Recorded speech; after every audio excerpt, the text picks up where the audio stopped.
এই শহরের মানুষ খাবার অর্ডার দেয় এবং পার্সেল অর্ডার দেয়, কিন্তু কোনো মানুষ ভেবে দেখে না এই তীব্র রোদের ভিতর একজন ডেলিভারি ম্যান কিভাবে তার বাসায় খাবার এবং পার্সেল পৌঁছে দেয়। একজন ডেলিভারি ম্যান দুপুরের তীব্র রোদের ভিতরে যখন ঘুরে বেড়ায় তখন তার গা থেকে যে ঘামটা ঝরে সেটা ঘাম না, সেটা হলো বেঁচে থাকার যুদ্ধ। 35 থেকে 40 ডিগ্রি সেলসিয়াস তাপমাত্রায় মাথা ঝলসে যায়। শুধু তাই না, গলা শুকিয়ে যায়, বুক শুকিয়ে কাঠ হয়ে যায়। সে থামে না, কারণ তার থেমে যাওয়ার কোনো সুযোগ নেই।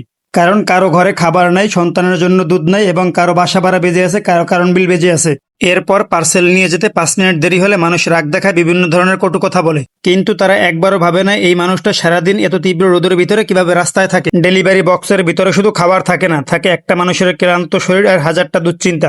রোদের তীব্রতা হয়তো গায়ে লাগে, কিন্তু মানুষের কটু কথাগুলো তাদের বুকে গিয়ে লাগে। তারপরেও ওই মানুষগুলো সুন্দর একটি মুখে হাসি নিয়ে বলে, স্যার আপনার অর্ডারটা প্লিজ রিসিভ করেন। আপনাদের কাছে ছোট্ট একটা রিকোয়েস্ট থাকবে, সবাই মোটামুটি কম বেশি অর্ডার করেন। এই ডেলিভারি ম্যান যখন আসবে তাদের সাথে সুন্দর করে কথা বলবেন, পারলে 2, 4, 5, 10 টাকা টিপস দিবেন। এই ভিডিওটা সকলের মাঝখানে ছড়িয়ে দেবেন যাতে আমরা সবাই সতর্ক হতে পারি। ধন্যবাদ সবাইকে। আসসালামু আলাইকুম।